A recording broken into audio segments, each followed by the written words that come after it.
নমস্কার, ঠিক সন্ধ্যে 6টা নিউজ 18 বাংলা জেলা থেকে সরাসরি নিয়ে আপনাদের সঙ্গে রয়েছে আমি তমশ্রী। শুরুতে এই কাটোয়ার খবরের দিকে নজর রাখবো। একটা ছবি দেখাবো আপনাদের যেখানে অ্যাম্বুলেন্স চালকের দাদাগিরি, আর সে কারণেই প্রসূতি সদ্যজাতককে রাস্তায় নামিয়ে দেন অ্যাম্বুলেন্স চালক।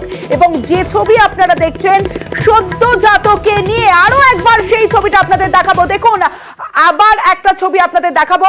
সদ্যজাত এবং তার মাকে রাস্তায় নামিয়ে দিল অ্যাম্বুলেন্স চালক, এবং রাস্তাতেই সদ্যজাতকে নিয়ে বসে সেই সদ্যজাতের মা। যে ছবি আপনারা দেখছেন কাটোয়ার ছবি। কাটোয়ায় মাতৃযান চালকের আচরণে রীতিমতো চাঞ্চল্য।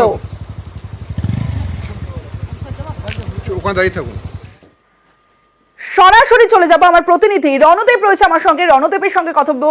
রণদেব, এই যে অ্যাম্বুলেন্স চালকের দাদাগিরি, কি কারণে সদ্যজাত তার মাকে এইভাবে রাস্তায় নামিয়ে দিল?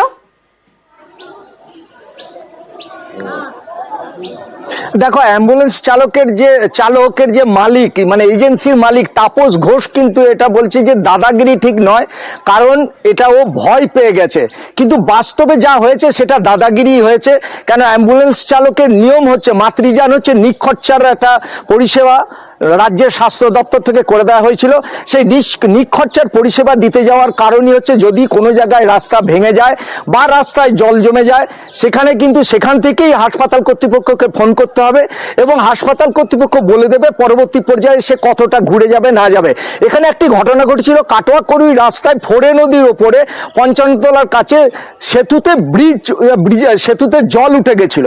সেতু ভেসে যাওয়ার কারণে চালক বলেছে যে আমি আর যেতে পারবো না, ঘুরে যেতে গেলে আমাকে 200 টাকা দিতে হবে। এই 200 টাকার কারণেই চালক ওখানে নামিয়ে দিয়ে চলে এসেছিল।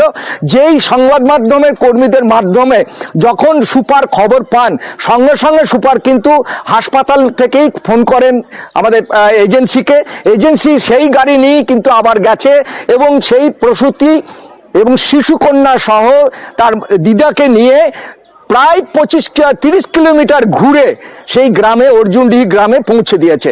এখন যে তাপস ঘোষ, সে কিন্তু আমার সঙ্গেই আছে এবং সে এখন বলছে এটা অন্যায় কাজ এবং চালক এটা খুব অন্যায় করেছে। আবার তার মুখ থেকেই শুনে নেওয়া যাক যে কি হয়েছিল ঘটনাটা, অভিযুক্ত যে অ্যাম্বুলেন্স চালকের।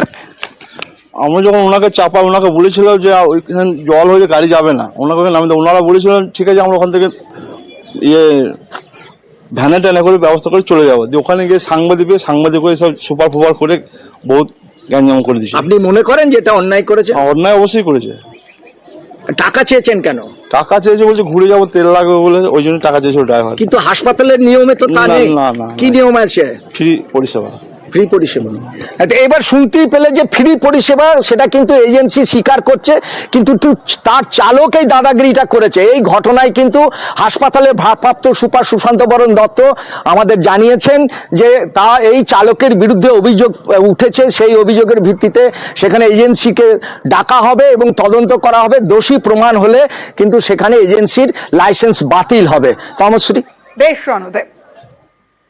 অ্যাম্বুলেন্স করে নিয়ে এলো হসপিটাল থেকে, কাঁটার হসপিটাল থেকে। দিয়ে নিয়ে এসে এরও বললো জল যাবো না খুব, দিয়ে পয়সা চাইলো, 200 টাকা চাইলো।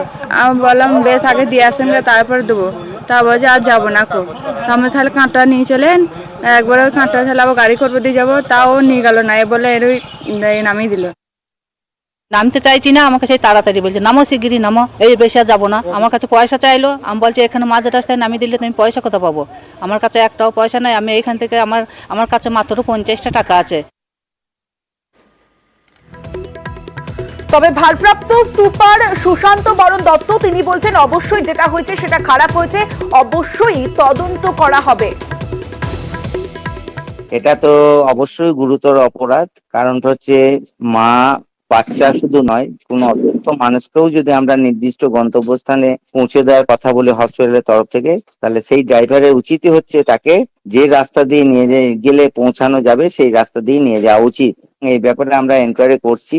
আমরা সঙ্গে সঙ্গে আরেকজন ওই এজেন্সির যিনি মালিক, তাকে আমরা খবর দেওয়ার পরে সঙ্গে সঙ্গে একটি গাড়ি পাঠিয়ে দিয়ে সেই মা এবং বাচ্চাকে যাতে তাদের বাড়িতে পৌঁছে দেওয়া যায় তার ব্যবস্থা করা হয়েছে। যে ড্রাইভার এটি করেছে সত্যি দোষী হয়, তাহলে অবশ্যই তার এগেনস্টে আমরা স্টেপ নেব। অবশ্যই এজেন্সি লাইসেন্স বাতিল করতে পারি আমরা।